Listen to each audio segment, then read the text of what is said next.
Karibu upate elimu ya Biblia ili ukue kiroho. Tafadhali usisahau kusubscribe ili upate notification au taarifa mara tunapo upload au pandisha mafundisho. Leo tutatafakari neno la Mungu kutoka kitabu cha Nehemia sura ya 1 mstari wa 11. Na maneno ya Mungu yanasema: Bwana, nakusihi litege sikio lako, uyasikilize maombi ya mtumishi wako na maombi ya watumishi wako wanaofurahi kulicha jina lako, na kuomba sana unifanikishe mimi mtumishi wako leo, ukanijalie rehema mbele ya mtu huyu. Amen. Maisha bila Mungu ni sawa na gari bila petroli au diesel au umeme, kwani haliwezi kuwa katika mwendo. Tunaweza kuwa na mahitaji na mipango mingi katika maisha, lakini Mungu asipohusika na mahitaji na mipango yetu, uwezekano wa kutofanikiwa ni mkubwa. Mafanikio yoyote bila Mungu hayadumu. Huweza kuondoa utulivu na kuondoa amani. Mpendwa msikilizaji na mtazamaji, somo tulilolisoma linaeleza habari ya Nehemia. Nehemia hakuwa kiongozi wa dini na wala hakuwa nabii, bali Nehemia alikuwa mtumishi na kiongozi katika serikali ya Uajemi wakati ule, ambayo kwa sasa inaitwa Iran. Nehemia alikuwa msaidizi wa mfalme. Kwa lugha nyingine tunaweza kusema alikuwa personal assistant wa mfalme aliyeitwa Artashasta wa kwanza. Sasa sifa kubwa ya Nehemia ni kwamba alikuwa kiongozi wa serikali lakini mcha Mungu. Alikuwa kiongozi makini sana aliyefanya mapenzi ya Mungu. Viongozi wa aina hii ni muhimu sana katika jamii, katika serikali na kanisa la leo. Jamii na taasisi zinapokosa viongozi makini, jamii na taasisi zinapokosa viongozi wenye hofu ya Mungu, ni vigumu kuwa na maendeleo endelevu. Na hii ni hali inayochangia sana nchi nyingi za Kiafrika kuendelea kuwa katika hali ya umaskini. Tunazo rasilimali nyingi, tuna utajiri wa maliasili, utajiri wa kila namna kwa maana maliasili na ardhi, lakini bado nchi nyingi zipo katika hali ya umasikini mkubwa. Moja ya sababu zinazochangia hali hii kwa miaka mingi ni kukosekana kwa viongozi makini, viongozi wenye hofu ya Mungu. Somo hili ni habari ya Yusufu, ni habari ya Nehemia. Habari ya Nehemia. Tunaona Nehemia akiweka mpango mkakati wake wa kwenda Yerusalemu, kuungana na Wayahudi wenzake ambao walitangulia kwenda kule. Unajua, Mungu aliruhusu taifa la Israeli lipigwe na mataifa mengine, na Mungu akaruhusu mji wa Yerusalemu ubomolewe, hekalu likabomolewa, kuta zikabomolewa, mji wa Yerusalemu kabaki katika hali ya ukiwa. Mungu aliruhusu hayo yatokee kwa sababu ya uasi wa taifa hili kwa Mungu, walikiuka maagizo Mungu aliyowapa, na Mungu akaamua kuwaadhibu. Ilikuwa ni adhabu iliyojaa upendo ndani yake. Mungu alikusudia wajifunze na wasirudie makosa. Kwa hiyo akawapeleka uhamishoni Babeli, wakakaa miaka kadhaa, na baadaye akaanza kuwaruhusu awamu kwa awamu kurudi Yerusalemu. Na wanaporudi hawa Wayahudi Yerusalemu, sasa kazi kubwa ni kuijenga upya Yerusalemu. Wakati wa Ezra wakaanza kujenga hekalu. Sasa wakati huu wa Nehemia kuna kazi kubwa ya kujenga kuta za mji wa Yerusalemu, kwa sababu hekalu wakati huo lilikuwa limeshajengwa chini ya uongozi wa Ezra. Sasa hali ya Yerusalemu mpaka wakati huu wa Nehemia ilikuwa bado haivutii. Maisha ya watu ni magumu. Kuta za Yerusalemu hazijajengwa. Hali ya kiroho ya watu imeporomoka. Maadili ya watu yameporomoka. Unajua, kwa Wayahudi kubomoa mji ule wa Yerusalemu ambao ulikuwa kitovu chao cha imani ni sawa sawa na kuibomoa imani yao. Kwa hiyo mji ule ulipobomolewa, pia imani yao na maadili viliporomoka kwa kiwango kikubwa. Mifumo ya kiutawala ilikuwa ya ovyo. Hali ilikuwa si hali. Mifumo ya kiutawala na kiwajibikaji haikuwa vizuri kabisa. Watu walinyanyasika sana, walinyanyaswa na viongozi wao. Tabaka la walio nacho na wasio nacho lilikuwa kubwa. Kwa kifupi, hali haikuwa shwari kwa Wayahudi hawa. Na hasa ukizingatia waliishi uhamishoni kwa miaka mingi, sasa wanarudi, na waporudi kule kuna mataifa mengine yamemiliki naishi kule. Kwa hali haikuwa nyepesi kiasi hicho. Sasa Nehemia anaguswa na hali hii. Anaguswa Nehemia na hali hii, na mateso na hali ngumu ya maisha ya watu katika Yerusalemu. Nehemia anaona kuna umuhimu na yeye kwenda kuungana kuendelea kuijenga upya Yerusalemu, na hasa kazi kubwa kujenga kuta za mji wa Yerusalemu, lakini pia kufanya matengenezo ya kiutawala. Sasa kutokana na hali hii, Nehemia ameguswa na hali hii.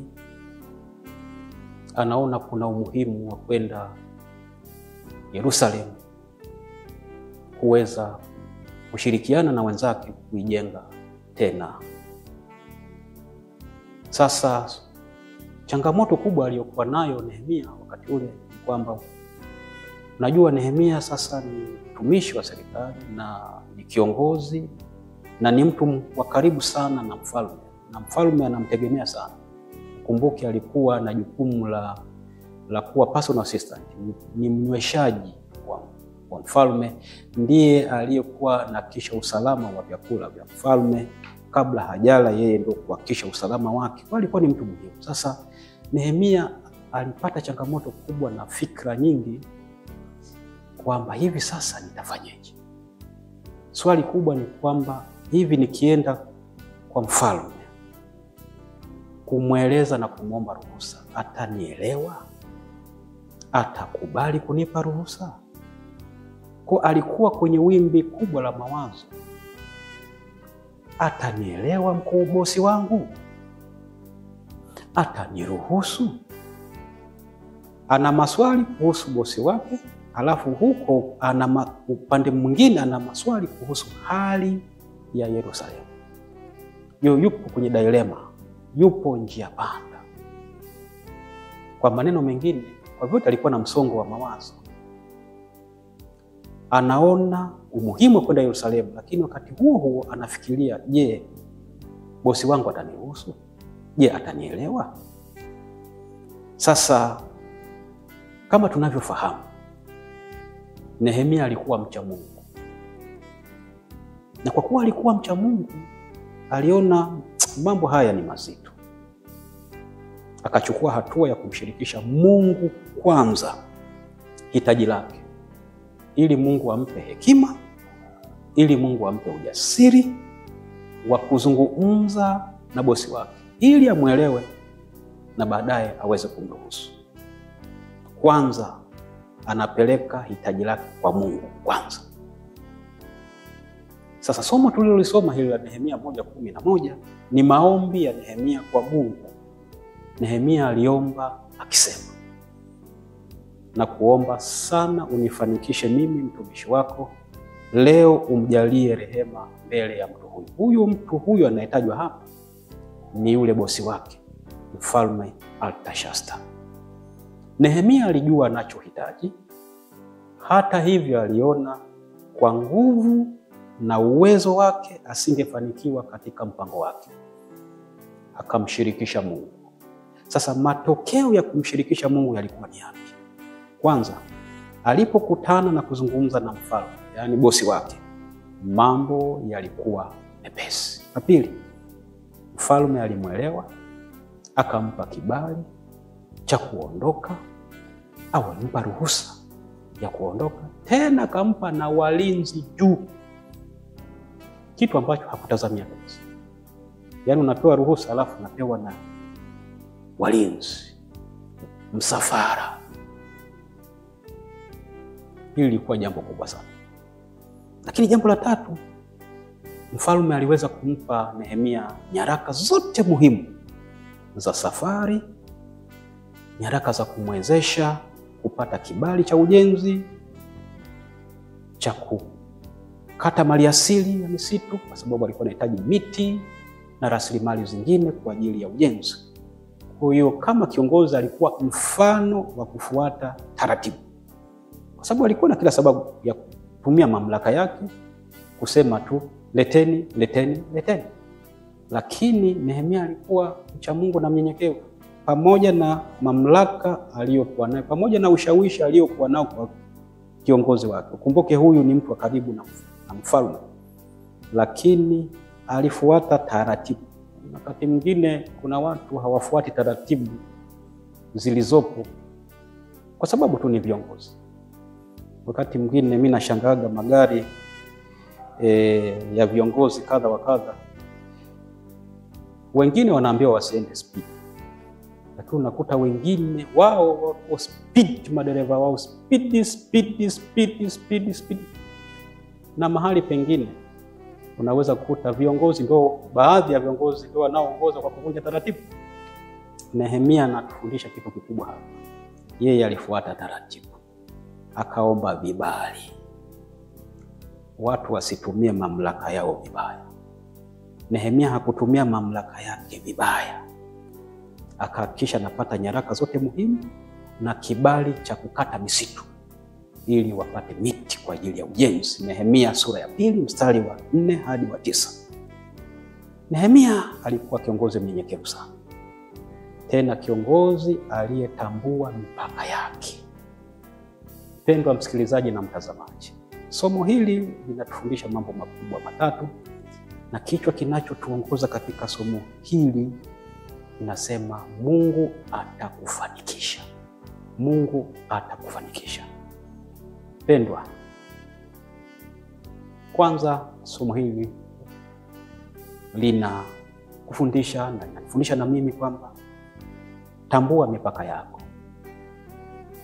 Heshimu mamlaka iliyo juu yako. Katika familia, mahali pako pa kazi na jamii kwa ujumla, tambua mipaka yako. Heshimu mamlaka iliyo juu yako. Nehemia ndicho alichokifanya. Yes, alitambua mimi ni kiongozi, lakini alitambua mipaka yake. Kuna kiongozi wangu, ninahitaji baraka zake. Na Mungu kupitia mfalme yule Artashasta, Nehemia akapata kibali. Jambo la pili ni kwamba unapohitaji kitu chochote toka kwa watu wengine, uwe na hakika na unachohitaji. Be specific. Unataka nini? Unahitaji nini? Suleiman alijua kwamba mahitaji anayohitaji ni mengi, na Mungu akamwambia omba lolote utakalo. Lakini Suleiman kwa kutambua kwamba ana jukumu kubwa la kuongoza watu wenye ufahamu tofauti, historia tofauti, humo ndani kuna wasaliti, humo ndani kuna wakaidi, watu wenye tabia mbalimbali, mienendo mbalimbali na kadhalika. Alitambua kabisa kuongoza watu ni kazi. Kwa hiyo akamjibu Mungu, Mungu mimi naomba hekima, nipe hekima. Alijua mengine atakuja tu yenyewe. Katika somo hili Nehemia alijua anachohitaji kwa mfalme ni nini. Kwa hiyo unapohitaji kitu chochote toka kwa watu wengine, uwe na hakika na unachohitaji. Kama ni viatu, sema viatu, usiseme viatu na socks. Kama ni matofali, sema matofali, usiseme na mbao. Be specific, unahitaji nini? Kama ni mbao na matofali, sema mbao na matofali. Tambua unachohitaji. Na hapa niseme hata kwa vijana, tambua unachohitaji kwenye maisha yako ni nini. Jambo la pili tunalojifunza katika somo hili la Nehemia ni kwamba weka hitaji lako mbele za Mungu kwanza. Halafu Mungu anaweza kugusa mioyo, anaweza kugusa mawazo ya watu ili wafanye mapenzi yake Mungu na kukufanikisha. Yamkini una jambo fulani unalihitaji. Yamkini kuna mambo fulani unahitaji. Yaweke hayo mambo mbele za Mungu kwanza. Yamkini unataka kiongozi fulani, kuna jambo unatamani akusaidie.